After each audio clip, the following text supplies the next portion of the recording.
Welcome to another class of Dietitian Grade 2 Digestive System S7. നമുക്കറിയാം നമ്മൾ already കുറേ പ്രാവശ്യം പറഞ്ഞിട്ടുള്ള കാര്യമാണ്. നമ്മൾ ഡൈജസ്റ്റീവ് സിസ്റ്റം പഠിക്കുന്നതിന് രണ്ട് പാർട്ടായി നമുക്ക് ഡിവൈഡ് ചെയ്യാം. ഫസ്റ്റ് പാർട്ട് എന്ന് പറയുന്നത് organs that make up the alimentary canal. നമ്മൾ ഓൾമോസ്റ്റ് അതിന്റെ അവസാന ഭാഗം വരെ എത്തി അല്ലേ. അതായത് നമ്മൾ മൗത്ത് തുടങ്ങി, മൗത്തിനകത്ത് ഓറൽ ക്യാവിറ്റി, ടങ്ങും ടീത്തും ഉണ്ട്. അത് കഴിഞ്ഞാൽ ഫാരിങ്സ്, ഈസോഫാഗസ്, സ്റ്റൊമക്ക്. സ്റ്റൊമക്കിലാണ് cardiac stomach, pyloric stomach, body, fundic stomach. ഓർഡറിലല്ല പറഞ്ഞത്. Cardiac stomach, fundic stomach, body, pyloric stomach എന്ന് പറഞ്ഞിട്ടുണ്ട്.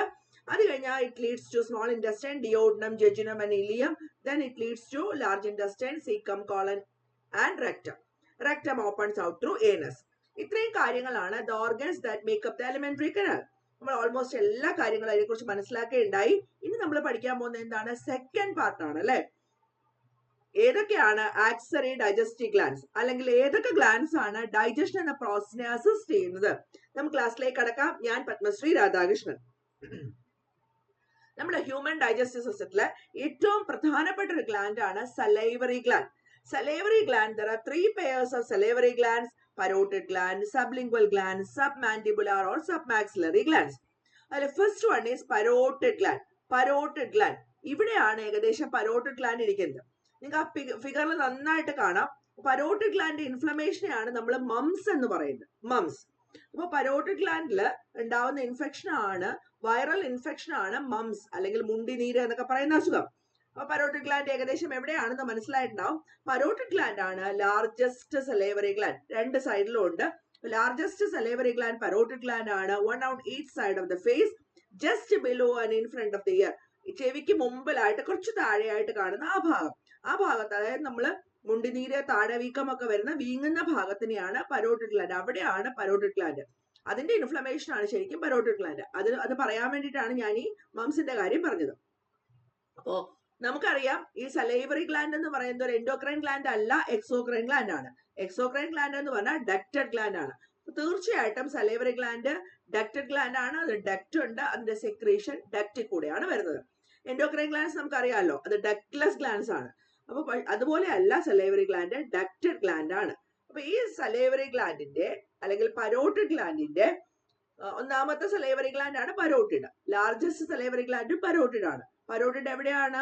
In front of the ear, അതുപോലെ തന്നെ below and in front of the ears. ഈ പരോട്ടിഡ് ഗ്ലാൻഡിന്റെ സെക്രീഷൻ ഏത് വഴിയാ വരുന്നത്? സെൻസൻസ് ഡക്റ്റ് വഴിയാണ്. നിങ്ങളത് ഓർത്തോളാം. പരോട്ടിഡ് ഗ്ലാൻഡിന്റെ സെക്രീഷൻ, ഓരോ ഗ്ലാൻഡിന്റെയും സെക്രീഷൻ ഉണ്ട്. ആ സെക്രീഷൻ ഏതാണെന്ന് ജസ്റ്റ് ഒന്ന് ഓർത്തോളൂ കേട്ടോ. പരോട്ടിഡ് ഗ്ലാൻഡിന്റെ സെക്രീഷൻ ആണ് സ്റ്റെൻസൻസ് ഡക്റ്റ്. അപ്പൊ സ്റ്റെൻസൻസ് ഡക്റ്റ് വഴിയാണ് അത് മൗത്തിലേക്ക് ഓപ്പൺ ചെയ്യുന്നത്.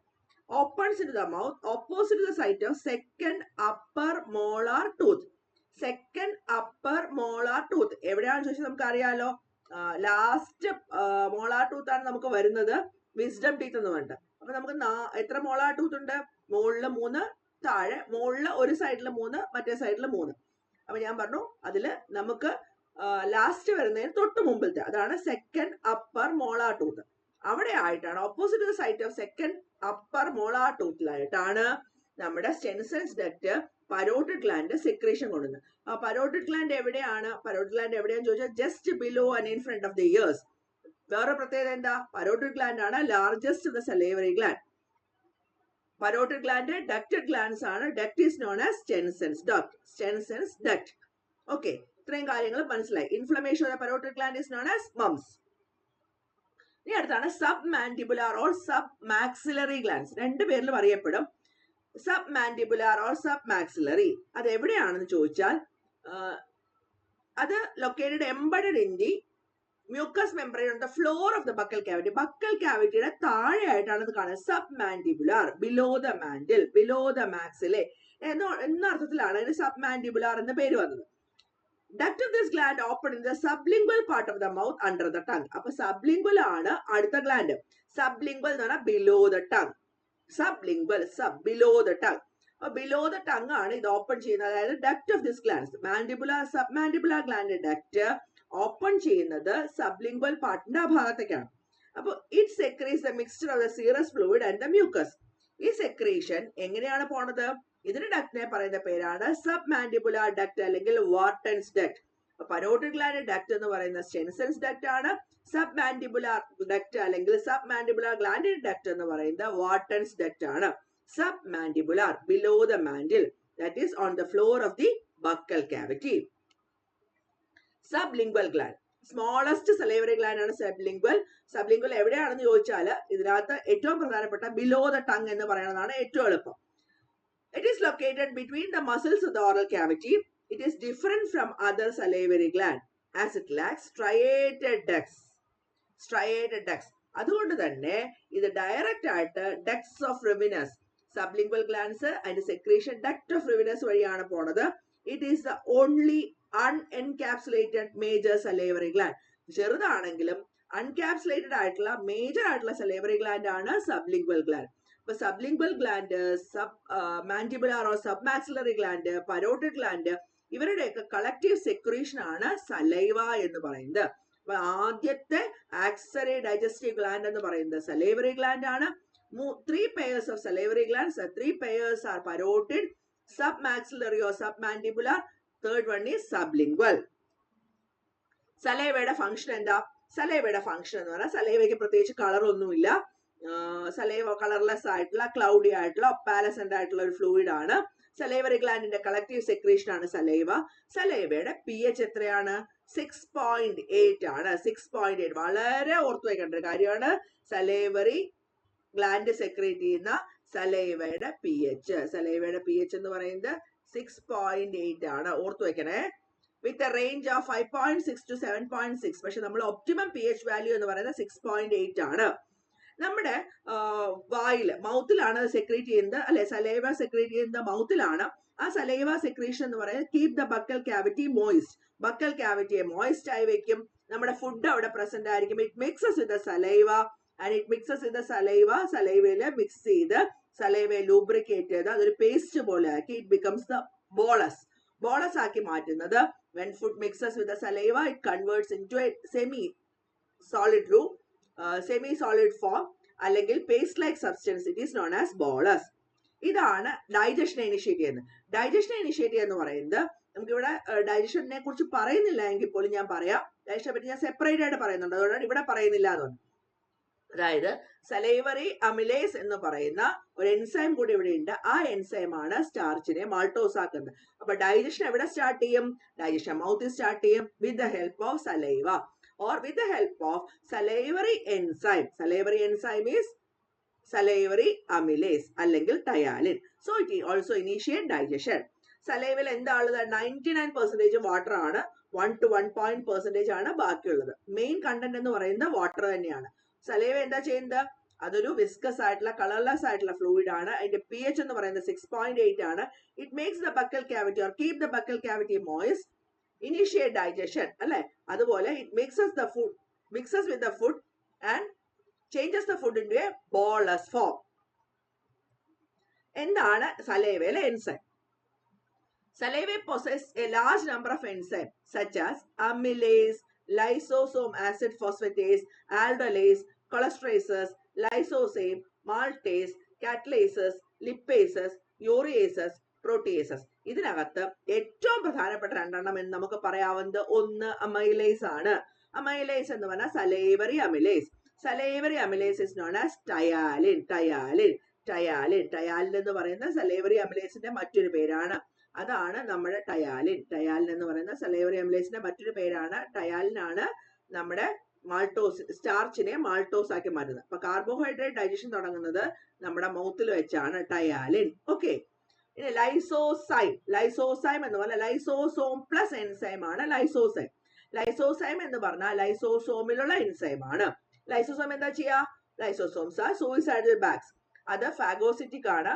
വരുന്ന ആൾക്കാരെയൊക്കെ ഡിസ്ട്രോയ് ചെയ്യും അല്ലെ? അത് തന്നെയാണ് ഇവിടെ ലൈസോസൈമും ചെയ്യുന്നത്. അപ്പൊ രണ്ട് കാര്യങ്ങളുടെയും ആൾക്കാരായി ptyalin or salivary amylase converts starch to maltose, that is carbohydrate digestion. Second one is lysozyme, that is the enzyme present in lysosome. ഇനി അടുത്ത നേരെ നമ്മൾ വന്നു ഗ്യാസ്ട്രിക് ഗ്ലാൻസിലേക്ക്. അല്ലാതെ ഈസോഫാഗസിലും ഫാരിങ്സിലും ഒന്നും ഗ്ലാൻസ് ഇല്ല. ഇനി വരുന്നത് ഗ്യാസ്ട്രിക് ഗ്ലാൻസിലേക്കാണ്. ഗ്യാസ്ട്രിക് ഗ്ലാൻസ് എന്ന് പറഞ്ഞാൽ സ്റ്റൊമക്കിലെ ഗ്ലാൻസിനെയാണ് ഗ്യാസ്ട്രിക് ഗ്ലാൻസ് എന്ന് പറയുന്നത്. സെക്രീഷനെയാണ് ഗ്യാസ്ട്രിക് ജ്യൂസ് എന്ന് പറയുന്നത് അല്ലെ? അപ്പൊ ഇവിടെ സിമ്പിൾ ആയിട്ടുള്ള ബ്രാഞ്ച്ഡ് ആയിട്ടുള്ള ട്യൂബുലാർ ഗ്ലാൻസ് ഒക്കെ ഉണ്ട്. ഇതിനകത്ത് ഈ ഗ്യാസ്ട്രിക് ഗ്ലാൻസ് എന്താ സെക്രീറ്റ് ചെയ്യുന്നത്? Gastric juice. ഈ ഗ്യാസ്ട്രിക് ജ്യൂസിൽ ഒരുപാട് എൻസൈംസ് ഉണ്ട്. ആ എൻസൈംസുമായിട്ട് അല്ലെങ്കിൽ ഗ്യാസ്ട്രിക് ജ്യൂസുമായിട്ട് ഈ വരുന്ന ഫുഡ് ചേണിങ് മൂവ്മെന്റ് വഴിയാണ് അത് മിക്സ് ചെയ്തിട്ട് പല ചേഞ്ചും ഉണ്ടാകുന്നത്. ഏകദേശം 2 to 3 liters of gastric juice produce ചെയ്യുന്നുണ്ട്. ശരിക്കും 3 ടൈപ്പ് ഗ്യാസ്ട്രിക് ഗ്ലാൻസ് നമുക്ക് പറയാം. ഒന്ന് ഗ്യാസ്ട്രിക് മ്യൂക്കോസ, മ്യൂക്കസ് സെക്രേറ്റ് ചെയ്യുന്ന ഗ്യാസ്ട്രിക് മ്യൂക്കോസ. അല്ലെങ്കിൽ ഗ്യാസ്ട്രിക് ഗ്ലാൻസ് എന്തൊക്കെ ഉണ്ടെന്ന് ചോദിച്ചാൽ നമുക്ക് പറയാം മ്യൂക്കസ് സെൽസ് അല്ലെങ്കിൽ മ്യൂക്കസ് നെക്ക് സെൽസ്, രണ്ടാമത് parietal cells or oxyntic cells, മൂന്നാമത് chief cells or peptic cells. നമുക്ക് ഓരോരുത്തരും എന്താന്ന് നോക്കാമേ. Parietal or oxyntic cells. Parietal or oxyntic cells ആണ് ഹൈഡ്രോക്ലോറിക് ആസിഡ് ഉണ്ടാക്കുന്നത്. ഹൈഡ്രോക്ലോറിക് ആസിഡ് എന്തിനാണ്? നമുക്കറിയാം 6.8 ആയിരുന്നു സലൈവയിലെ pH.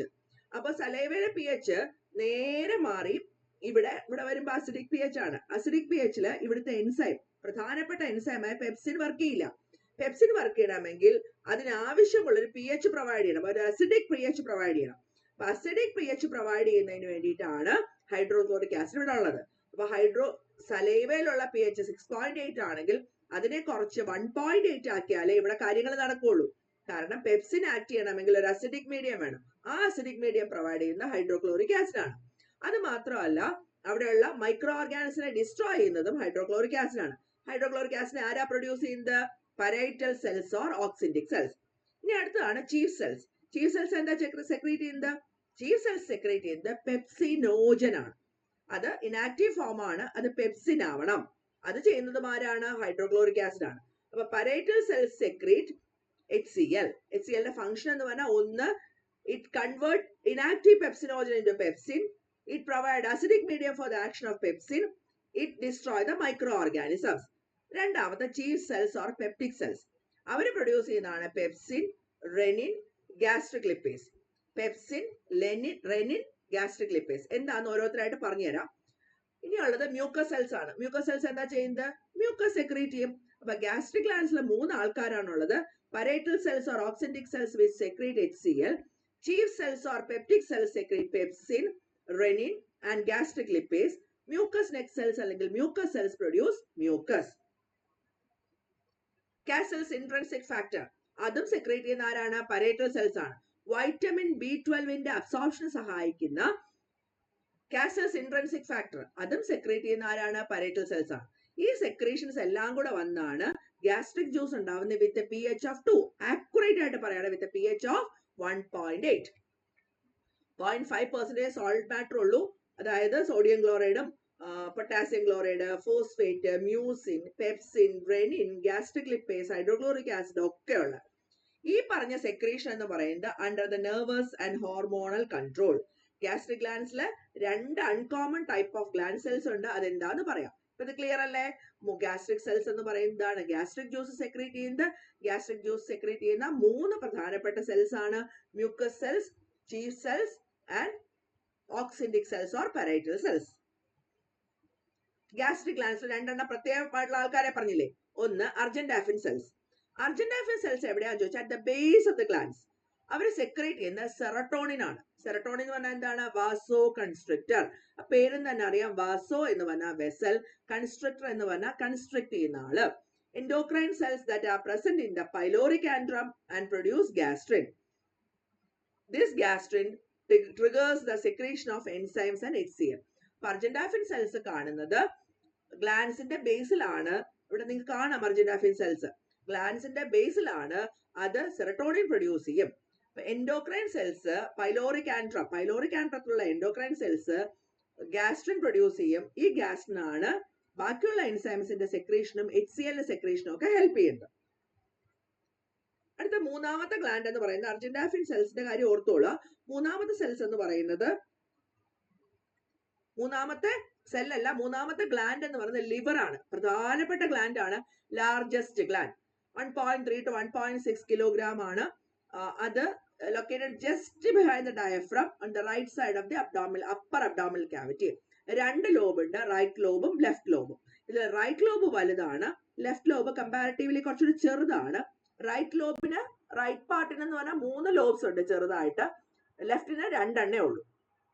ഇതിനകത്ത് ഹെപ്പാറ്റിക് എന്ന വാക്ക് കേട്ടാ ഓർത്തോളുക. ഹെപ്പാറ്റിക് എന്ന് പറഞ്ഞാൽ connected to liver. Hepatic artery നമുക്ക് അതിനെ ഒന്ന് വിപുലീകരിച്ചാൽ arteries are blood vessels which carry blood from the heart. ഹാർട്ടിൽ നിന്ന് ബ്ലഡ് കൊണ്ടുപോകുന്നവരെ നമ്മൾ ആർട്ടറി എന്ന് വിളിക്കും. അതിന്റെ കൂടെ ഒരു ഹെപ്പാറ്റിക് ചേർത്താലോ ഹാർട്ടിൽ നിന്ന് ബ്ലഡ് ലിവറിലേക്ക് കൊണ്ടുവരുന്നവരെ നമ്മൾ ഹെപ്പാറ്റിക് ആർട്ടറി എന്ന് പറയും. Hepatic artery supply to the liver. The blood is drain into the inferior vena cava by the hepatic vein. കൊണ്ടുവരുന്ന ആൾക്കാരെ എന്ത് പറയും? Hepatic vein. ഹാർട്ടിൽ നിന്ന് കൊണ്ടുപോകുന്ന ആൾക്കാരെ ആർട്ടറി എന്നും ഹാർട്ടിലേക്ക് ക്യാരി ചെയ്യുന്നവരെ വെയിൻ എന്നും പറയും. അപ്പൊ ഹാർട്ടിൽ നിന്ന് from the heart to the liver hepatic artery, from the liver to the heart hepatic vein. Right ലോബിന്റെ അണ്ടർ സർഫസിൽ ഒരു സ്ട്രക്ചർ ഉണ്ട്, അതിനെയാണ് നമ്മൾ ഗോൾ ബ്ലാഡർ എന്ന് പറയുന്നത്. എന്താണ് ഈ ഗോൾ ബ്ലാഡറിന്റെ പ്രത്യേകത? ഗോൾ ബ്ലാഡറിന്റെ പ്രത്യേകത എന്ന് പറഞ്ഞാൽ ലിവർ സെക്രീറ്റ് ചെയ്യുന്ന സെക്രീഷൻ ആണ് ബൈൽ. പ്രത്യേകിച്ച് ഡൈജസ്റ്റീവ് എൻസൈം ഒന്നും ഇല്ല എങ്കിലും എമൽസിഫിക്കേഷൻ ഓഫ് ഫാറ്റ്, വലിയ ഫാറ്റ് മോളിക്യൂൾസിനെ ചെറിയ ഡ്രോപ്ലെറ്റ്സ് ആക്കി മാറ്റുന്നത് ഈ ബൈലാണ്. ലിവർ സെക്രീറ്റ് ചെയ്യുന്ന ബൈലാണ്. എക്സസ് ബൈലിനെ സ്റ്റോർ ചെയ്യുന്ന ഒരു സ്ട്രക്ചർ ആണ് ഗോൾ ബ്ലാഡർ എന്ന് പറയുന്നത്. അപ്പൊ ലിവർ എന്ന് പറയുന്നത് ലാർജസ്റ്റ് ഗ്ലാൻഡ് ആണ്. ലാർജസ്റ്റ് ഗ്ലാൻഡ് എന്ന് പറയുമ്പോൾ largest gland in our body ആണ്, എൻഡോക്രൈൻ ഗ്ലാൻഡ് അല്ല. ലാർജസ്റ്റ് എൻഡോക്രൈൻ ഗ്ലാൻഡ് എന്ന് പറയുന്നത് തൈറോയിഡ് ഗ്ലാൻഡ് ആണ്. രണ്ടും കൂടെ തെറ്റിക്കരുത്. രണ്ട് ലോബ്സ് ഉണ്ടെന്ന് നമുക്കറിയാം. ഹെപ്പാറ്റിക് ആർട്ടറി, ഹെപ്പാറ്റിക് വെയിൻ എന്താന്ന് ഞാൻ പറഞ്ഞു. ഇനി എന്താണ് ലിവറിന്റെ ഫംഗ്ഷൻ? ബൈല് പ്രൊഡ്യൂസ് ചെയ്യുക. ബൈല് പ്രൊഡ്യൂസ് ചെയ്യുക എന്ന് പറഞ്ഞാൽ പ്രൊഡക്ഷൻ ഓഫ് ബൈൽ. ബൈൽ എന്ന് പറയുന്ന സാധനം ബിലിറൂബിൻ, ബിലിവേർഡിനൊക്കെ അടങ്ങിയ എമൽസിഫിക്കേഷൻ ഓഫ് ഫാറ്റ് ചെയ്യുന്ന ബൈല് പ്രൊഡ്യൂസ് ചെയ്യുക. ബ്ലഡ് ഷുഗർ ലെവല് റെഗുലേറ്റ് ചെയ്യുക. ലിപ്പോജെനിസിസ്, ലിപ്പിഡിനെ formation of lipogenesis. Deamination, blood ക്ലോട്ടിങ്ങിനെ സഹായിക്കാം. എറിത്രോപോയസിസ് എന്ന് പറഞ്ഞാൽ ഫോർമേഷൻ ഓഫ് RBC. എറിത്രോസൈറ്റിന്റെ ഫോർമേഷനെയാണ് എറിത്രോപോയസിസ് എന്ന് പറയുന്നത്. ഹീമോലിറ്റിക് ഫംഗ്ഷൻ, ബ്ലഡിലെ വേൺ ഔട്ട് RBCസിനെ, വേൺ ഔട്ട് ആയിട്ടുള്ള സാധനങ്ങളെയൊക്കെ കളയുക. ഇമ്മ്യൂണോളജിക്കൽ ഫംഗ്ഷൻ ഉണ്ട്. ലിവറിനെ നമുക്ക് എന്ത് വിളിക്കാം? ലിവർ വലിയ ആളാണ്, അതിനെ നമുക്ക് കെമിക്കൽ ഫാക്ടറി എന്നൊക്കെ വിളിക്കാം. എല്ലാ ടോക്സിക് ആയിട്ടുള്ള സാധനങ്ങളെയും ഡീടോക്സിഫൈ ചെയ്യുന്ന ലിവറാണ്. വൈറ്റമിൻസ് സ്റ്റോർ ചെയ്യും. ലിവറിലാണ് വൈറ്റമിൻ A സ്റ്റോർ ചെയ്യുന്നത്, മിനറൽസ് സ്റ്റോർ ചെയ്യും, ബോഡി ടെമ്പറേച്ചർ മെയിൻറ്റെയിൻ ചെയ്യും. ബ്ലഡ് റിസർവോയർ ആണ്. ആൻജിയോടെൻസിനോജൻ എന്താണെന്ന് അറിയോ? ആൻജിയോടെൻസിനോജൻ എക്സ്ക്രീഷൻ പഠിക്കുമ്പോൾ കൃത്യമായിട്ട് പഠിക്കാം. റെനിൻ, ആൻജിയോടെൻസിൻ, ആൽഡോസ്റ്റിറോൺ സിസ്റ്റം, നമ്മുടെ എക്സ്ക്രീഷൻ റെഗുലേഷനിലെ ഒരു സിസ്റ്റം ആണ് ആൻജിയോടെൻസിൻ. ബ്ലഡിനെ ഫിൽട്ടർ ചെയ്യും. എല്ലാം കൊണ്ടും ലിവർ വളരെ ഒരുപാട് ഫംഗ്ഷൻ ചെയ്യുന്ന ഒരു ഓർഗൻ ആണെങ്കിൽ പോലും ലിവറിനൊരു കുഴപ്പമുണ്ട്. Liver is the only organ that can regenerate. നമ്മുടെ ബോഡിയിൽ റീജനറേറ്റ് ചെയ്യാൻ പറ്റുന്ന ഒരേ ഒരു ഓർഗൻ എന്ന് പറയുന്നത് ലിവർ ആണ്. നിങ്ങൾ കേട്ടിട്ടുണ്ടാവും അല്ലെ, കരളേ എന്ന് വിളിക്കുന്നത്. ഈ കരളേ എന്നുള്ള വിളി അത്ര സുഖമല്ല. കാരണം എന്താ? ഈ കരളേ എന്നുള്ള വിളിയുടെ അർത്ഥം നീ പോയാലും എനിക്ക് വേറെ ഒന്നിനെ കിട്ടും എന്നുള്ളതാണ്. അതുകൊണ്ട് സൂക്ഷിച്ചോളാം. അപ്പൊ നമ്മുടെ ലിവറിന്റെ ഫംഗ്ഷൻ ജസ്റ്റ് പറഞ്ഞു പോയെന്നേ ഉള്ളൂ. കാരണം നമുക്ക് എന്താണ് ഗ്ലാൻഡ് എന്നാണ് പഠിക്കേണ്ടത്. അപ്പൊ ലിവറിനെ കുറിച്ച് പറഞ്ഞ കൂട്ടത്തിൽ ഞാൻ ഫംഗ്ഷൻ പറഞ്ഞു എന്ന് മാത്രം. ഇനിയാണ് നമ്മുടെ പാൻക്രിയാസ്. പാൻക്രിയാസ് എന്ന് പറയുന്നത് നിങ്ങൾ കണ്ടിട്ടുണ്ടാവില്ലേ, ഇല പോലെയൊക്കെ ഇരിക്കുന്ന സാധനം. It is located behind the stomach. സ്റ്റൊമക്കിന്റെ പുറകിലായിട്ട് horizontally in the curvature of the duodenum. 12 to 15 centimetre ലോങ്ങും 2.5 സെന്റിമീറ്റർ വൈഡും 60 ഗ്രാംസും ഉള്ള ഒരു സാധനം. ഇതിന്റെ ഒരു ഏറ്റവും വലിയ പ്രത്യേകത എന്ന് പറഞ്ഞാൽ ഇതൊരു അല്ലാത്ത സാധനമാണ്. ഇതൊരു എൻഡോക്രൈൻ ഗ്ലാൻഡ് ആണോ? ആണ്. എക്സോക്രൈൻ ഗ്ലാൻഡ് ആണോ? അതുമാണ്. അപ്പൊ എൻഡോക്രൈൻ പാർട്ടും ഉണ്ട്, എക്സോക്രൈൻ പാർട്ടും ഉണ്ട്. ഇതിനൊരു ഹെഡ് റീജൻ ഉണ്ട്, ഒരു ബോഡി ഉണ്ട്, ഒരു ടെയിലുണ്ട്. ഈ ഹെഡ് എന്ന് പറയുന്നത് ഡിയോഡനത്തിന്റെ കർവിനകത്തേക്ക് കണ്ടോ ഉള്ളിലേക്ക് തള്ളിയിരിക്കുന്നത്. ബോഡി അതിന്റെ പുറകില് സ്റ്റൊമക്കിന്റെ അവിടെ ആയിട്ട്. And tail links the spleen. Spleen ആരാന്നറിയാമോ? സ്പ്ലീൻ എന്ന് പറഞ്ഞാൽ ഗ്രേവ്യാർഡ് ഓഫ് RBC എന്ന് പറയും. Burn out RBCs are destroyed in the spleen. So graveyard of RBC എന്ന് പറയുന്ന, ബ്ലഡ് റിസർവോയർ എന്ന് പറയുന്ന, blood bank of the body എന്ന് പറയുന്ന നമ്മുടെ സ്പ്ലീൻ. ആ സ്പ്ലീനിന്റെ അവിടെയാണ് ടെയിൽ ഭാഗം ഇരിക്കുന്നത്. Smaller duct within the pancreas form the main pancreatic duct. into the hepatopancreatic ampulla. Ampulla of Vater നമ്മൾ പഠിച്ചിട്ടുണ്ട്. മെയിൻ പാൻക്രിയാറ്റിക് ഡക്ട് ഓപ്പൺ ചെയ്യും. ഇതിനകത്ത് ആക്സറി മെയിൻ പാൻക്രിയാറ്റിക് ഡക്റ്റിന്റെ കാര്യം ഞാൻ പറഞ്ഞു. മെയിൻ പാൻക്രിയാറ്റിക് ഡക്ട് ഓപ്പൺ ചെയ്യുന്നത് ആംപുല ഓഫ് വാറ്ററിലേക്കാണ്. ആക്സറി പാൻക്രിയാറ്റിക് ഡക്റ്റും പ്രസന്റ് ആണ്, അതും ഡിയോഡനത്തിലേക്ക് ഓപ്പൺ ചെയ്യും. പാൻക്രിയാസ് എൻഡോക്രൈനോ ആണ്, എക്സോക്രൈനോ ആണ്. അതായത് ഈ പാൻക്രിയാസിൽ കുറെ സാധനങ്ങളുണ്ട്. ആ എക്സോക്രൈൻ ടിഷ്യൂനെയാണ് അസിനി എന്ന് പറയുന്നത്. ആ അസിനി എന്ന് പറയുന്നത് അതിനകത്ത് ബ്ലഡ് വെസൽസ് ഉണ്ട്, ലിംഫ് വെസൽസ് ഉണ്ട്, ഇങ്ങനെ സാധനങ്ങളൊക്കെ ഉണ്ട്. ഇത് ക്യൂബോയിഡൽ എപ്പിത്തീലിയൽ സെൽസ് കൊണ്ട് ഉണ്ടാക്കിയിരിക്കുന്നത്. ആൽക്കലൈൻ പാൻക്രിയാറ്റിക് ജ്യൂസ്, എന്ന് പറയുന്ന സാധനം, അതായത് പാൻക്രിയാറ്റിക് ജ്യൂസ് പ്രൊഡ്യൂസ് ചെയ്യുന്നത് ഇവരാണ്. ഈ പാൻക്രിയാറ്റിക് ജ്യൂസ് ആണ് നമുക്ക് വേണ്ട സാധനം. കാരണം എന്താ വെച്ചാൽ ഈ പാൻക്രിയാറ്റിക് ജ്യൂസിലാണ് ഡൈജഷനെ ഹെൽപ്പ് ചെയ്യുന്ന എൻസൈം ഉള്ളത്. സോ ഡൈജഷനെ സംബന്ധിച്ചിടത്തോളം നമുക്ക് പാൻക്രിയാസിന്റെ എക്സോക്രൈൻ പാർട്ടാണ് ആവശ്യം, എൻഡോക്രൈൻ പാർട്ട് അല്ല. എൻഡോക്രൈൻ പാർട്ട് എന്താണ്? എൻഡോക്രൈൻ പാർട്ട് എന്ന് പറയുന്നത് ഐലറ്റ്സ് ഓഫ് ലാംഗർഹാൻസ് ആണ്. അത് ഇൻസുലിനും ഗ്ലൂക്കോഗോണും ഉണ്ടാക്കുന്ന ആൾക്കാരാണ്. അവരെക്കാളും നമുക്ക് ആവശ്യം പാൻക്രിയാറ്റിക് ജ്യൂസ് അല്ലെങ്കിൽ the enzymes that help in digestion. ആ ഡൈജഷനെ സഹായിക്കുന്ന എൻസൈംസ് ഉള്ള പാൻക്രിയാറ്റിക് ജ്യൂസ് പ്രൊഡ്യൂസ് ചെയ്യുന്ന ഭാഗമാണ് നമ്മുടെ അവശ്യ സാധനം. The main pancreatic duct carries the pancreatic juice to the duodenum. ഡിയോഡനത്തിൽ കൊണ്ടെത്തിക്കും. നമ്മൾ പറഞ്ഞിട്ടുണ്ടായിരുന്നു ഇൻഡസ്ട്രൈനില് പാൻക്രിയാറ്റിക് ജ്യൂസും വരും, ലിവർ എന്നുള്ള ബൈലും വരും, എല്ലാവരും കൂടെ ചേർന്നാണ് ഇൻഡസ്ട്രൈനിൽ പണി നടത്തുന്നത്. കൂട്ടായ ആക്ഷൻ ആണ്. അപ്പൊ മെയിൻ ആയിട്ടുള്ള പാൻക്രിയാറ്റിക് ഡക്ട് ഈ പാൻക്രിയാറ്റിക് ജ്യൂസിനെ ഇൻഡസ്ട്രൈനിൽ എത്തിക്കും. ഏത് വഴി? ത്രൂ ഹെപ്പാറ്റോ പാൻക്രിയാറ്റിക് ആംബുല വഴി. ഈ പാൻക്രിയാറ്റിക് ജ്യൂസ് അവിടെ എത്തി നമ്മുടെ ആ ഡിയോഡനത്തിലൊക്കെ എത്തിക്കും. നമ്മുടെ ആക്സസറി പാൻക്രിയാറ്റിക് ഡക്ട് എത്തിക്കും. ഈ പാൻക്രിയാറ്റിക് ജ്യൂസിൽ സോഡിയം ബൈകാർബണേറ്റ് ഉണ്ട്, ട്രിപ്സിനോജൻ പ്രോ എൻസൈം ആണ്, ഇനാക്റ്റീവ് എൻസൈം ആണ്. അതായത് ട്രിപ്സിനോജൻ ട്രിപ്സിൻ ആയാലേ പണി നടക്കുള്ളൂ. കൈമോട്രിപ്സിനോജൻ പ്രോ എൻസൈം ആണ്. കൈമോട്രിപ്സിൻ ആയാലേ പണി നടക്കുള്ളൂ. പ്രോ കാർബോക്സി പെപ്റ്റിഡേസ് ആവണം. 3 പ്രോ എൻസൈം അല്ലെങ്കിൽ ഇനാക്റ്റീവ് എൻസൈം ഉണ്ട് പാൻക്രിയാറ്റിക് ജ്യൂസിൽ. Trypsinogen, chymotrypsinogen, procarboxypeptidase. പിന്നെ അതിനകത്ത് പാൻക്രിയാറ്റിക് അമിലേസ് ഉണ്ട്. പേരും തന്നെ അറിയാം, എന്താവും? സ്റ്റാർച്ചിനെ മാൾട്ടോസ് ആക്കും. ലിപ്പേസ് ലിപ്പിഡിനെ ബ്രേക്ക് ഡൗൺ ചെയ്യും. ന്യൂക്ലിയേസസ് RNaസും DNaസും RNA അതല്ലെങ്കിൽ ന്യൂക്ലിയോടൈഡിനെ ബ്രേക്ക് ഡൗൺ ചെയ്യാനായിട്ട്. ഈ pancreatic juice aids in the digestion of starch, protein, fat, nucleic acid. പേര് തന്നെ ആയില്ലേ? നമ്മൾ നേരത്തെ പറഞ്ഞു trypsin, chymotrypsin, procarboxypeptidase. ഇവരുടെ active form protein digesting enzyme ആണ്. അത് കഴിഞ്ഞാൽ നമ്മുടെ അമിലേസ് വന്നാൽ സ്റ്റാർച്ച് ഡൈജസ്റ്റിംഗ് ആയി, ലിപ്പേസ് വന്നാൽ ലിപ്പിഡ് ആയി അല്ലെങ്കിൽ ഫാറ്റ് ആയി. എല്ലാവരും ഉണ്ട്. എല്ലാം ഡൈജസ്റ്റ് ചെയ്യുന്ന ആൾക്കാരും ആരിലുണ്ട്? പാൻക്രിയാറ്റിക് ജ്യൂസിലുണ്ട്. ഈ പാൻക്രിയാറ്റിക് ജ്യൂസും ബൈല്, ലിവറിൽ നിന്ന് സെക്രീറ്റ് ചെയ്യുന്ന ബൈലും ഇൻഡസ്ട്രൈനൽ ജ്യൂസും കൂടെ ചേർന്നാണ് അവരുടെ ഒരു കളക്റ്റീവ് ആയിട്ടുള്ള ആക്ഷൻ ആണ് ഇൻഡസ്ട്രൈനിൽ നടക്കുന്നത്. The activity of the chyme caused by HCl is neutralized by sodium bicarbonate. നമുക്കറിയാം HCl ഒരുപാട് കൂടിക്കഴിഞ്ഞാൽ എന്ത് ചെയ്യും? നമ്മൾ സമയാസമയത്ത് ഭക്ഷണം കൊടുത്തില്ല വയറിനെന്ന് വിചാരിക്കാം. അപ്പൊ HCl എന്ത് ചെയ്യും? സ്റ്റൊമക് വാൾസിനെ കൊറോഡ് ചെയ്യാൻ തുടങ്ങും. സ്റ്റൊമക് വാൾസിനെ കൊറോഡ് ചെയ്യുന്ന സമയത്ത് ഈ സ്റ്റൊമക് വാൾസ് അൾസർ ഉണ്ടാവാൻ തുടങ്ങും. അപ്പൊ അതിനെ ന്യൂട്രലൈസ് ചെയ്യണ്ടേ? അപ്പൊ സോഡിയം ബൈകാർബണേറ്റ് വേണം. നമ്മുടെ എൻഡോക്രൈൻ പാർട്ട് എന്ന് പറയുന്നത് ഐലറ്റ്സ് ഓഫ് ലാംഗർഹാൻസ് ആണ്. ഞാൻ നേരത്തെ പറഞ്ഞു അല്ലെ, found situated in between the acini. ഈ ഐലറ്റ്സ് ഓഫ് ലാംഗർഹാൻസിൽ 2 ടൈപ്പ് സെൽസ് ഉണ്ട്. 2 ടൈപ്പ് അല്ല, ഡിഫറെന്റ് ടൈപ്സ് ഉണ്ട്. നമ്മൾ അതിനകത്ത് ഏറ്റവും പ്രധാനപ്പെട്ട് പഠിക്കുന്ന ആൽഫ സെൽസും ബീറ്റാ സെൽസുമാണ്. Alpha cells secrete glucagon, beta cells secrete insulin. രണ്ടാളും ഹോർമോൺസ് ആണ്. അതിൽ ഇൻസുലിൻ എന്ന് പറഞ്ഞാൽ ബ്ലഡ് ഗ്ലൂക്കോസ് ലെവൽ കുറയ്ക്കുന്ന ആൾക്കാരാണ്. ഗ്ലൂക്കോഗോൺ എന്ന് പറഞ്ഞാൽ ബ്ലഡ് ഗ്ലൂക്കോസ് ലെവൽ കൂട്ടുന്ന ആൾക്കാരാണ്. ബ്ലഡ് ഗ്ലൂക്കോസ് ലെവൽ കുറയ്ക്കുന്ന ആൾക്കാരാണ് insulin. So it is hypoglycemic hormone. Glucagon is hyperglycemic hormone. അത് നമ്മൾ ഗ്ലൂക്കോസിന്റെ ലെവലിനെ കൂട്ടും. Alpha cells, beta cells, delta cells. Alpha cells are more numerous towards the periphery of the islets and constitute about 25%. അവരെന്താ produce ചെയ്യുക? Glucagon. ഞാൻ പറഞ്ഞു glucagon ഗ്ലൂക്കോസിന്റെ അളവ് കൂട്ടും. എന്തിനെ എന്താക്കിയിട്ട്? സ്റ്റോർ ചെയ്ത് വെച്ചിരിക്കുന്ന ഗ്ലൈക്കോജനെ ഗ്ലൂക്കോസ് ആക്കി മാറ്റും. അപ്പൊ ബീറ്റാ സെൽസ് എന്തായിരിക്കും ചെയ്യുന്നത്? അവരുണ്ടാക്കുന്നത് ഇൻസുലിൻ ആയിരിക്കും. അവർ നേരെ തിരിച്ചു ചെയ്യും. ഗ്ലൂക്കോസിനെ സ്റ്റോർ ചെയ്ത് ഗ്ലൈക്കോജൻ ആക്കി വെക്കും. Are more numerous towards the middle of the islets and 60% of the islets and constitute 60% of the islets of Langerhans. ഇതാണ് ഇൻസുലിൻ ഉണ്ടാക്കുന്നത്. ഇൻസുലിൻ എന്താ ചെയ്യണമെന്ന് ഞാൻ പറഞ്ഞില്ലേ? ഇൻസുലിൻ വർക്ക് ചെയ്യാതിരുന്നാൽ അല്ലെങ്കിൽ ബീറ്റാ സെൽസിന് മാൽഫോർമേഷൻ ഉണ്ടായി കഴിഞ്ഞാൽ ഇൻസുലിൻ പ്രൊഡ്യൂസ് ചെയ്യില്ല. അങ്ങനെ വരുമ്പോ ഗ്ലൂക്കോസിന്റെ അളവ് ബ്ലഡിൽ കൂടും, അത് യൂറിൽ കൂടെ പുറത്തു പോകും. അങ്ങനത്തെ ഒരു അവസ്ഥയാണ് നമ്മൾ ഡയബറ്റിസ് മെലിറ്റസ് അല്ലെങ്കിൽ പ്രമേഹം എന്ന് പറയുന്നത്. ബീറ്റാ സെൽസിന്റെ മാൽഫോർമേഷൻ കൊണ്ടാണ് നമ്മൾ ഡയബറ്റിസ് മെലിറ്റസ് ഉണ്ടാവുന്നത്. അടുത്ത ഡെൽറ്റ സെൽസ്. ഡെൽറ്റ സെൽസ് എന്ന് പറഞ്ഞാൽ towards the periphery of the islets 10%, islets of ലാംഗർഹാൻസിന്റെ 10% അവരാണ്. ഈ സെൽസ് ആണ് സൊമാറ്റോസ്റ്റാറ്റിൻ പ്രൊഡ്യൂസ് ചെയ്യുന്നത്. Somatostatin secretion of glucose by which holds the secretion of glucagon by alpha cells and to some extent secretion of insulin by beta cells.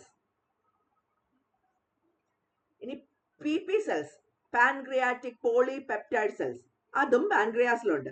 Pancreatic polypeptide, ഈ cells pancreatic polypeptide, പേര് തന്നെ അറിയാം, pancreatic polypeptide produce ചെയ്യുന്നവയാണ് pancreatic polypeptide cells.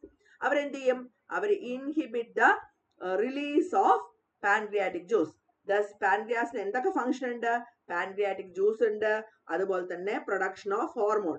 തൊട്ട് മുമ്പിലത്തെ സൈഡിൽ ഒരു മോൺ അധികം വന്നിട്ടുണ്ട്, ആ മോൺ ഇവിടുത്തെ മോണാണ് കേട്ടോ, ഹോർമോണിന്റെ മോണാണ്, ടൈപ്പിംഗ് മിസ്റ്റേക്ക് ആണ്, സോറി. അപ്പൊ നമുക്കറിയാം പാൻക്രിയാസിലെ എൻഡോക്രൈൻ ഫംഗ്ഷനും ഉണ്ട്, എക്സോക്രൈൻ ഫംഗ്ഷനും ഉണ്ട്. എൻഡോക്രൈൻ ചെയ്യുന്ന ആൾക്കാര് ഹോർമോൺസ് പ്രൊഡ്യൂസ് ചെയ്യും, എക്സോക്രൈൻ ചെയ്യുന്ന ആൾക്കാര് പാൻക്രിയാറ്റിക് ജ്യൂസ് പ്രൊഡ്യൂസ് ചെയ്യും. പാൻക്രിയാറ്റിക് ജ്യൂസിൽ ഒരുപാട് ഡൈജസ്റ്റീവ് എൻസൈംസ് ഉണ്ട്, 3 ഇനാക്റ്റീവ് ആയിട്ടുള്ള അല്ലെങ്കിൽ പ്രോ എൻസൈംസ് ഉണ്ട്. അവരാണ് ട്രിപ്സിനോജൻ, കൈമോട്രിപ്സിനോജൻ, പ്രോകാർബോക്സിപെപ്റ്റിഡേസ്, അതുപോലെ തന്നെ അമിലേസ്, ലിപ്പേസ്, ന്യൂക്ലിയേസസ്, അങ്ങനത്തെ ആൾക്കാരും ഉണ്ട്. അപ്പൊ അത് ക്ലിയർ അല്ലേ? ആരൊക്കെയായി? സലേവറി ഗ്ലാൻഡ് ആയി, അത് കഴിഞ്ഞാൽ ലിവർ ആയി, അതിനടുത്ത് സലേവറി ഗ്ലാൻഡ് ആയി, ഗ്യാസ്ട്രിക് ഗ്ലാൻഡ് ആയി, ലിവർ ആയി, പാൻക്രിയാസ്. ഇനിയാണ് ഇൻഡസ്റ്റൈനൽ ഗ്ലാൻഡ്സ്. ഇൻഡസ്റ്റൈനൽ ഗ്ലാൻഡ്സിൽ നമുക്ക് മെയിൻ ആയിട്ട് 2 എണ്ണം പറയാം. ഒന്ന് ക്രിപ്സ് ഓഫ് ലിബർക്വിനും, 2 ബ്രണ്ണേഴ്സ് ഗ്ലാൻഡ്. ഈ ക്രിപ്സ് ഓഫ് ലിബർക്വിൻ കണ്ടിട്ടുണ്ടാവും, കേട്ടിട്ടുണ്ടാവും. നിങ്ങൾ നോക്കുക എവിടെയായിരിക്കണമെന്ന്. എവിടെയാണ്? സിമ്പിൾ ട്യൂബുലാർ ഗ്ലാൻഡ്സ് ആണ്, സ്മോൾ ഇൻഡസ്റ്റൈനിലെ വില്ലയുടെ ഇടയ്ക്ക്. സ്മോൾ ഇൻഡസ്റ്റൈനിൽ കാണുന്ന ഫിംഗർ ലൈക്ക് പ്രൊജക്ഷനെയാണ് വില്ലൈ എന്ന് പറയുന്നത്. അതിന്റെ ഇടയിൽ കാണുന്ന ക്രിപ്സ് ആണ് നമ്മുടെ ക്രിപ്സ് ഓഫ് ലിബർക്വിൻ. ഡൈജസ്റ്റീവ് എൻസൈംസും മ്യൂക്കസും ഒക്കെ സെക്രേറ്റ് ചെയ്യും. ഇതെന്താണ്? സ്ലൈറ്റ്ലി ആൽക്കലൈൻ ആണ്, ഒരു 7.5 pH ഒക്കെ വരുന്ന ഒരു സ്ലൈറ്റ്ലി ആൽക്കലൈൻ. അതുപോലെ തന്നെ ഇത് മ്യൂക്കസും സെക്രേറ്റ് ചെയ്യും. ഇതിനെയാണ് നമ്മൾ എന്ത് പറയുന്നത്? ഈ ഗ്ലാൻഡ്സിന്റെ സെക്രീഷനെയാണ് സക്കസ് എൻട്രിക്കസ് അല്ലെങ്കിൽ ഇൻഡസ്റ്റൈനൽ ജ്യൂസ്. വളരെ ഇമ്പോർട്ടന്റ് ആണ് സക്കസ് എൻട്രിക്കസ് അല്ലെങ്കിൽ ഇൻഡസ്റ്റൈനൽ ജ്യൂസ്. ഇവിടുത്തെ സെവറൽ ടൈപ്പ് ഓഫ് സെൽസ് ഉണ്ട്, മ്യൂക്കസ് സെക്രേറ്റ് ചെയ്ത്, അതുപോലെ തന്നെ എൻസൈം സെക്രേറ്റ് ചെയ്ത. ഇവരുടെയൊക്കെ ഇൻഡസ്റ്റൈനൽ ഗ്ലാൻഡ്സിന്റെ സെക്രീഷനെയാണ് നമ്മൾ സക്കസ് എൻട്രിക്കസ് എന്ന് പറയുന്നത്. ഈ സക്കസ് എൻട്രിക്കസിൽ ഇനി ഞാൻ പറയും, എന്നാലും സക്കസ് എൻട്രിക്കസിൽ ഒരു എൻഡ്രോകൈനേസ് ഉണ്ട്, എൻഡറോകൈനേസ്, ENTROKINASE. ഈ എൻഡ്രോകൈനേസ് ആണ് നമ്മുടെ ട്രിപ്സിനോജനെ ട്രിപ്സിനാക്കുന്നത്. നേരത്തെ പറഞ്ഞില്ലേ ഒരു പ്രോ എൻസൈം ഉണ്ടെന്ന്, അല്ലെ? പാൻക്രിയാസിൽ ഒരു പ്രോ എൻസൈം ഉണ്ട്, അത് ട്രിപ്സിനോജൻ ആണ്. ആ ട്രിപ്സിനോജൻ ആക്റ്റീവ് ആയിട്ടുള്ള ട്രിപ്സിൻ ആവണമെങ്കിൽ സക്കസ് എൻട്രിക്കസിലെ എൻഡ്രോകൈനേസ് വേണം. അങ്ങനെ ട്രിപ്സിൻ ആയാൽ മാത്രമേ വേറെ 2 പ്രോ എൻസൈംസ് ഉണ്ട്, അവരെ ആക്റ്റീവ് ആക്കാൻ പറ്റുള്ളൂ. അതായത് കൈമോട്രിപ്സിനോജനെ കൈമോട്രിപ്സിനും പ്രോ കാർബോക്സിപെപ്റ്റിഡേസിനെ കാർബോക്സിപെപ്റ്റിഡേസും ആക്കണമെങ്കിൽ ട്രിപ്സിനോജൻ ട്രിപ്സിൻ ആവണം. ഈ ട്രിപ്സിനോജൻ ട്രിപ്സിൻ ആവണമെങ്കിൽ ആര് വേണം? എൻഡറോകൈനേസ് ഓഫ് ദ സക്കസ് എൻട്രിക്കസ്. ഞാൻ അടുത്ത ആള്, അതിന് മുമ്പ് വേണമെന്ന് പറയണം. ഇൻഡസ്റ്റൈനൽ ജ്യൂസിൽ സെവറൽ എൻസൈംസ് ഉണ്ട്, അമിനോ പെപ്റ്റിഡേസസ്, ഇൻഡസ്റ്റൈനൽ അമിലേസസ്, മാൾട്ടേസസ്, ഐസോമാൾട്ടേസസ്, എല്ലാവരും ഉണ്ട്. ഡൈപെപ്റ്റിഡേസസ്, ലിമിറ്റ് ഡെസ്റ്റിനേസ്, സൂക്രേസ്, ഇൻഡസ്റ്റൈനൽ ലിപ്പേസ്, ന്യൂക്ലിയോടൈഡേസസ്, ന്യൂക്ലിയോഫോസ്ഫേറ്റേസസ്, ലാക്ടേസസ്, ന്യൂക്ലിയോസൈഡേസസ്, എൻഡ്രോപെപ്റ്റിഡേസ് അല്ലെങ്കിൽ എൻഡ്രോകൈനേസ്. എന്താ കാര്യം? എവിടെയൊക്കെ ബാക്കി വെച്ചിട്ടുണ്ടോ ഡൈജഷൻ, കുറച്ച് ചെയ്ത് വെച്ചിട്ടുണ്ടോ, അതിനെ മുഴുവനായിട്ടും തീർക്കുന്നത് എവിടെ വെച്ചാ? ഇൻഡസ്റ്റൈനിൽ വെച്ച്. അപ്പൊ ആരൊക്കെ ഏറ്റവും ചെറിയ പാർട്ടാക്കിയിട്ടില്ലോ ആ ചെറിയ പാർട്ടാക്കുന്നത് ആരാണ്? എല്ലാ ഇൻഡസ്റ്റൈൻ ആണ്. അടുത്ത ക്ലാസ്സിൽ നമ്മൾ പറയും എന്താണ് എവിടെ വെച്ചൊക്കെ ചെയ്യുന്നത് എല്ലാം. ഇപ്പൊ ഒരു ഡൈസാക്കറൈഡ് ഉണ്ടെങ്കിൽ അതിനെ മോണോസാക്കറൈഡ് ആക്കുന്നത് ഇൻഡസ്റ്റൈനിൽ വെച്ചായിരിക്കും. ഒരു ഡൈപെപ്റ്റിഡേസ് ഉണ്ടെങ്കിൽ അതിനെ മോണോപെപ്റ്റിഡേസ് ആക്കുന്ന അല്ലെങ്കിൽ പെപ്റ്റോൺ അല്ലെങ്കിൽ പ്രോട്ടീസ് ആക്കുന്ന എവിടെ വെച്ചായിരിക്കും? അത് ഇൻഡസ്റ്റൈനിൽ വെച്ചായിരിക്കും. എല്ലാ ലാസ്റ്റ് ഡൈജഷൻ നടക്കുന്ന എവിടെ വെച്ചായിരിക്കും? ഇൻഡസ്റ്റൈനിൽ വെച്ചായിരിക്കും. ഇനി ബ്രണ്ണേഴ്സ് ഗ്ലാൻഡ്. ബ്രണ്ണേഴ്സ് ഗ്ലാൻഡ് എന്ന് പറയുന്നത് ബ്രാഞ്ച് ട്യൂബുലാർ ഗ്ലാൻഡ്സ് ആണ്. അവര് ഡിയോഡിനൽ, സബ്മ്യൂക്കോസ, അവിടെ നേരത്തെ പറഞ്ഞിട്ടുണ്ടായിരുന്നു, സബ്മ്യൂക്കോസയുടെ കാര്യം പറഞ്ഞു അല്ലെ? സബ്മ്യൂക്കോസ എന്ന് പറയുന്നത് നമ്മുടെ ഗ്യാസ്ട്രോ ഇൻഡസ്റ്റൈനൽ ട്രാക്ട് അല്ലെങ്കിൽ ഗട്ടില് 4 ലെയേഴ്സ് ഉണ്ടെന്ന് പറഞ്ഞു. Serosa, muscularis, submucosa, mucosa. അതിൽ ഡിയോഡനത്തിന്റെ സബ്മ്യൂക്കോസിൽ കാണുന്നതാണ് ബ്രണ്ണേഴ്സ് ഗ്ലാൻഡ്. എന്താ സെക്രേറ്റ് ചെയ്യുന്നത്? മ്യൂക്കസ്. ഈ മ്യൂക്കസ് എന്ത് ചെയ്യും? ഫുഡിനെ സ്റ്റിക്ക് ചെയ്യും അല്ലെ? But digestive tract is therefore lubricated so that the food quickly slips into it. This protects the duodenal mucosa from the stomach derived acidic chyme. അപ്പൊ നമ്മുടെ ഫുഡ് ഈസി ആയിട്ട് മൂവ് ചെയ്യാനായിട്ട് സ്റ്റൊമക് ഡിറൈവ്ഡ് അസിഡിക് കൈമിൽ നിന്ന് രക്ഷപ്പെടുത്താനായിട്ട് mucosal സെൽസിനെ protect ചെയ്യുകയും ചെയ്യും. എൻ്റെ elementary കനാലില് mucus glands എവിടെയൊക്കെ ഉണ്ടോ അവരൊക്കെ മ്യൂക്കസ് പ്രൊഡ്യൂസ് ചെയ്യും. ഈ മ്യൂക്കസിന് 2 കാര്യങ്ങൾ എന്ന് പറഞ്ഞാൽ, 1 ലൂബ്രിക്കേഷൻ, 2 പ്രൊട്ടക്ട് ചെയ്യാണ്. നമുക്കറിയാം അസിഡിക് മീഡിയം ഉണ്ട്, ആൽക്കലൈൻ മീഡിയം ഉണ്ട്. ഇത് ഡാമേജ് ഒക്കെ വരുത്തി കഴിഞ്ഞാൽ അതിൽ നിന്ന് പ്രൊട്ടക്ഷൻ ആയിട്ട് നിൽക്കുന്ന ആൾക്കാരും കൂടിയാണ് മ്യൂക്കസ്. മ്യൂക്കസ് ബ്രണ്ണേഴ്സ് ഗ്ലാൻഡ് എന്ന് പറയുന്നത് ബ്രാഞ്ച് ട്യൂബുലാർ ഗ്ലാൻഡ് ആണ്. അവരെവിടെയാ കാണുന്നത്? ഡിയോഡനത്തിന്റെ സബ് മ്യൂക്കോസയിലാണ് കാണുന്നത്. ഈ ബ്രണ്ണേഴ്സ് ഗ്ലാൻഡ് ആണ് മ്യൂക്കസ് സെക്രേറ്റ് ചെയ്യുന്നത്. അപ്പൊ നമ്മൾ ആക്സറി ഡൈജസ്റ്റീവ് ഗ്ലാൻഡ്സ് പഠിച്ചപ്പോൾ ഈ ഗ്ലാൻഡുകളുടെ ഒക്കെ പേര് നമ്മൾ പഠിക്കണം. സലേവറി ഗ്ലാൻഡ് പഠിക്കണം, ഗ്യാസ്ട്രിക് ഗ്ലാൻഡ്സ് പഠിക്കണം, 3 types ഓഫ് ഗ്യാസ്ട്രിക് ഗ്ലാൻഡ്സ്. അത് കഴിഞ്ഞാൽ നമ്മൾ പാൻക്രിയാസ് പഠിക്കണം, ലിവർ പഠിക്കണം, അത് കഴിഞ്ഞാൽ ഇൻഡസ്ട്രിയൽ ഗ്ലാൻഡ്സ് പഠിക്കണം. ഇത്രയും കാര്യങ്ങളും എന്തിനകത്ത് പെട്ടതാണ്? ആക്സറി ഡൈജസ്റ്റീവ് ഗ്ലാൻഡ്സിൽ പെട്ടതാണ്. അപ്പൊ നമുക്കിനി വീണ്ടും ഒരു ക്ലാസ് ഉണ്ട്, അതായത് ഡൈജഷൻ ഓഫ് ഫുഡ്. ഓരോ പാർട്ടിലും നമ്മൾ ഡൈജസ്റ്റീവ് സിസ്റ്റത്തിന്റെ മുഴുവൻ കാര്യങ്ങളും പഠിച്ചു. അതായത് ഡൈജസ്റ്റീവിനെ 2 പാർട്ടായി ഡിവൈഡ് ചെയ്തു. The organs that make up the alimentary canal and second one is the digestive accessory digestive glands. നമ്മൾ 2 പാർട്ട് നമ്മൾ പഠിച്ചു. ഇനി നമ്മൾ പഠിക്കുന്ന ഓരോ പാർട്ടിലും എന്തൊക്കെ ഡൈജഷൻ ആണ് നടക്കുന്നത്. അത്യാവശ്യം നിങ്ങളുടെ ക്വസ്റ്റ്യൻ പേപ്പറിനേക്കാളും കുറച്ച് ഡെപ്തിലാണ് കാര്യങ്ങൾ പറഞ്ഞു തന്നിരിക്കുന്നത്. അപ്പൊ അതുകൊണ്ട് തന്നെ ക്ലാസ്സുകൾ കൃത്യമായി കേട്ട് പറ്റുമെങ്കിൽ ചെറിയ ചെറിയ ഷോർട്ട് നോട്ട്സ് ഉണ്ടാക്കി പ്രിപ്പയർ ചെയ്ത് തുടങ്ങുക. All the best. Thank you.